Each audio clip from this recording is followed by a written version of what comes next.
Assalamualaikum warahmatullahi wabarakatuh. Bismillah, alhamdulillah, la hawla wa la quwata illa billah. Allahumma salli wa sallim wa barik ala nabiyyina wa rasulina Muhammadin sallallahu alaihi wasallam wa ala alihi wa sahbihi ajma'in. Bersyukur kita kepada Allah Subhanahu wa taala, salawat dan salam hendaknya tercurahkan kepada uswah kita Nabiullah Muhammad sallallahu alaihi wasallam. Mudah-mudahan kita senantiasa meningkatkan rindu, cinta, dan sayang kita kepada beliau sallallahu alaihi wasallam sehingga kelak kita pantas mendapatkan syafaat beliau dengan izin Allah Subhanahu wa taala. Para sahabat semua yang dirahmati Allah, ada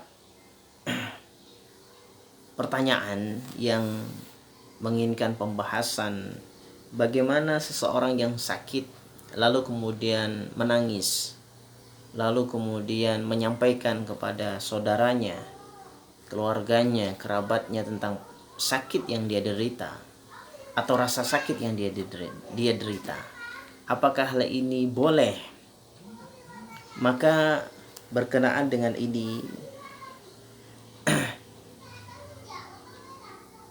dijawab oleh para ulama dan bahkan kemudian juga ada keterangan-keterangan hadis bahwa boleh saja, artinya tidak berdosa bagi seseorang yang sakit, yang kemudian mungkin saking sakitnya atau saking lemahnya dia mengalami kondisi dari sakit yang dia alami itu, kemudian dia mencucurkan air mata, dia menangis,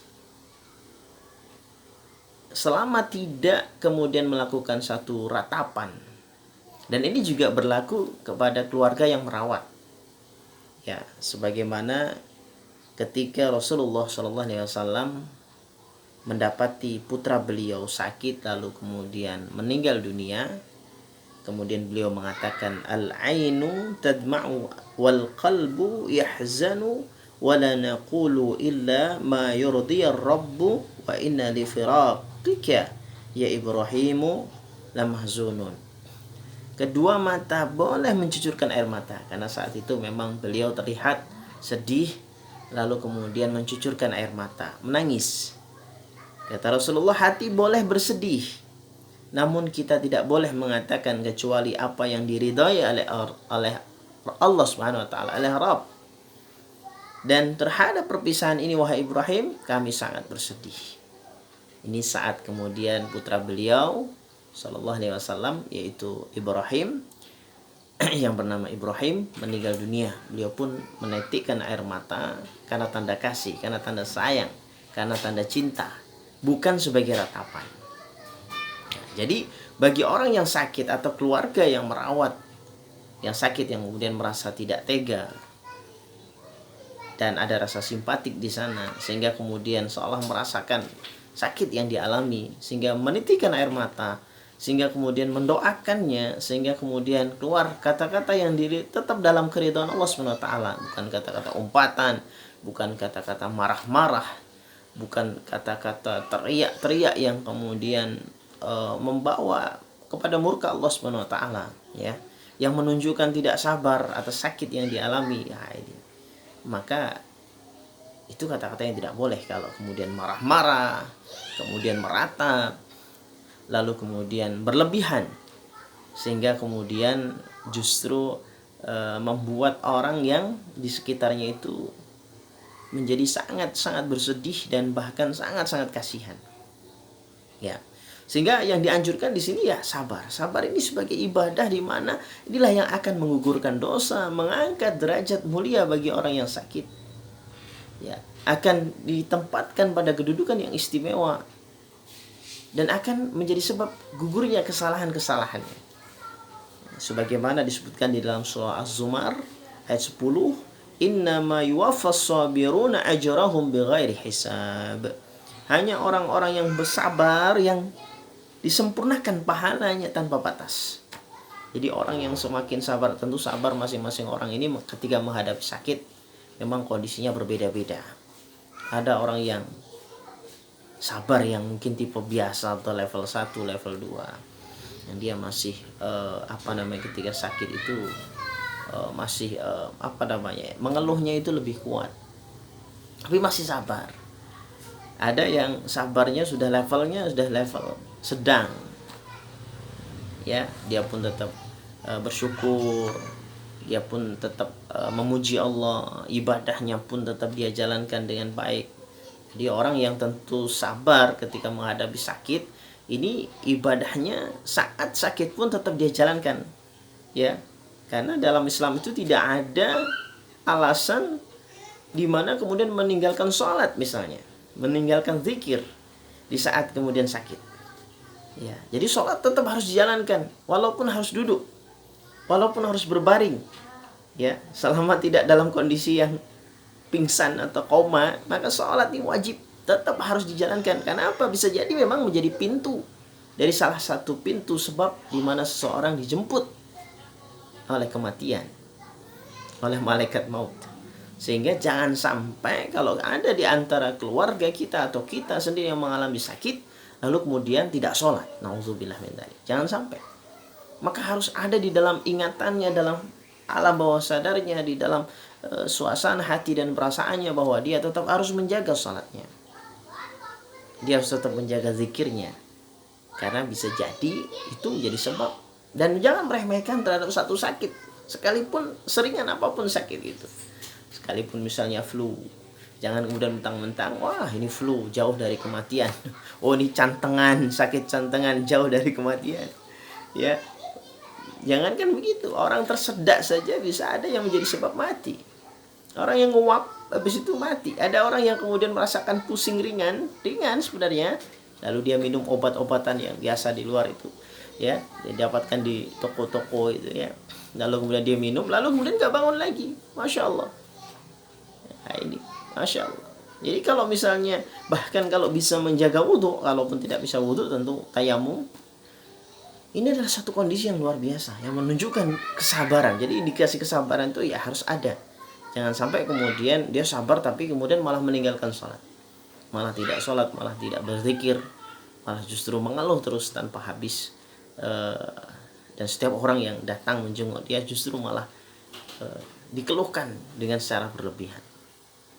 Ya, ini sehingga kalau kemudian kita dapati di dalam surah Al-Baqarah ayat 155, 157, di sana anjurannya tetap mengucapkan kalimat. Di sini kalimat ini bukan berarti kalimat yang mesti mengindikasikan mati, ya, tetapi kalimat di mana kita berserah diri kepada Allah Subhanahu wa taala. Inna lillahi wa inna ilaihi rajiun. Ya, apabila kita mendapati satu musibah, wa idza asabathum musibah qalu inna lillahi wa inna ilaihi rajiun. Jadi kata inna lillahi wa inna ilaihi rajiun itu adalah doa juga, kepasrahan, ketawakalan bahwa sesungguhnya kami ini milik Allah. Ya, kalaupun dititipi sakit, kami pun ini milik Allah dan siap terhadap apapun yang terjadi dengan sebab sakit itu. Tentu kita tidak boleh menyerah begitu saja, harus dengan ikhtiar. Ya, harus dengan ikhtiar. Ya, karena ikhtiar itu sendiri bagian dari ibadah, bagian dari kebaikan, bagian dari amal saleh. Ya, nah, bagian dari kesabaran. Ya, di samping juga harus tetap tawakal kepada Allah Subhanahu wa taala. Dan juga sebagaimana sabda Nabi sallallahu alaihi wasallam, "Ma yusibul muslim min nasabin wala wasabin wala hammin wala husnin wala adhan wala ghammin hatta syaukati yushakuha illa kafarallahu biha min khatayahu." Tidaklah seorang muslim itu tertimpa satu keletihan dan penyakit, kekhawatiran, kesedihan, dan tidak juga gangguan dan kesusahan, bahkan duri yang melukai dia, melainkan Allah akan hapuskan kesalahan-kesalahannya, dosa-dosanya. Masya Allah, ini adalah sesuatu yang luar biasa. Jadi sakit kita itu tidak sia-sia, tidak dipandang hina, tidak dipandang sia-sia oleh Allah Subhanahu wa taala. Apabila kita bisa bersabar, maka itu yang akan menjadi sarana penghapusan dosa, penghapusan kesalahan-kesalahan kita. Bahkan ada juga yang kemudian meluaskan makna menjadi terhapusnya, ya, atau semacam detox lah. Jadi tubuh kita didetoks, darah kita didetoks, dibersihkan. Metabolisme akan nantinya menjadi lebih baik. Peredaran darah nantinya akan jadi lebih baik, kerja organ tadi akan menjadi prima, akan menjadi lebih baik. Sel-sel pun akan tergenerasi sel menjadi lebih terbaharukan. Masya Allah, luar biasa. Ya, begitu. Dan kita harus selalu husnudzan kepada Allah. Jangan ketika kemudian ditimpa sakit, kita suudzon kepada Allah. Ya, suudzon apa? Waduh, saya dibenci ini, saya dihinakan oleh Allah, saya diazab oleh Allah. Jangan merasa seperti itu. Karena merasa punya banyak dosa lalu kemudian diuji sakit, lalu seolah-olah sudah langsung menjelek-jelekkan Allah, sudah bersuudzon kepada Allah, dan ini tidak boleh. Ya, may yuridillah bihi khairan yusib minhu. Barang siapa yang Allah kehendaki kebaikan, ya, jadi siapa yang dikehendaki kebaikan oleh Allah Subhanahu wa taala, maka dia akan diuji. Dan salah satu ujiannya itu adalah musibah. Musibah itu adalah sakit. Tentu kita tidak berharap. Ya, dan kita ingin sehat, dan kita ingin selalu sehat. Karena sehat ini juga sebenarnya amanah dari Allah supaya bisa kita isi dengan ibadah, soleh, kemanfaatan, kesolehan. Oleh karena itu, kita tentu ikhtiar yang sehat. Ikhtiar sehat dan berusaha sehat. Dan insya Allah secara normal kita lebih banyak sehatnya daripada sakitnya. Insya Allah itu yang terjadi secara normal, ya. Maka oleh karena itu syukuri sehat kita, dan kita terus berusaha mengikuti cara hidup Rasulullah SAW di dalam konteks makanan, di dalam konteks ibadah, kemudian di dalam keseharian, gaya hidup, ya. Jadi bukan gaya hidup yang penuh gaya ala-ala itu, ya, ala-ala barat atau mungkin ala-ala yang lain, ya, yang tidak terkontrol dan sebagainya. Tapi kita mencoba belajar gaya hidup yang diridhoi oleh Allah Subhanahu wa taala, yang kemudian tentu mendapatkan apresiasi pahala dari Allah Subhanahu wa taala. Gaya hidup siapa lagi kalau bukan yang terbaik gaya hidupnya, yaitu Rasulullah sallallahu alaihi wasallam. Mudah-mudahan kita semua sehat walafiat, yang sakit segera diangkat, disembuhkan oleh Allah Subhanahu wa taala penyakitnya, dan hidup kita senantiasa dalam ridha Allah Subhanahu wa taala. Demikian, kurang lebihnya mohon dimaafkan. Taufik wal hidayah. Wassalamualaikum warahmatullahi wabarakatuh.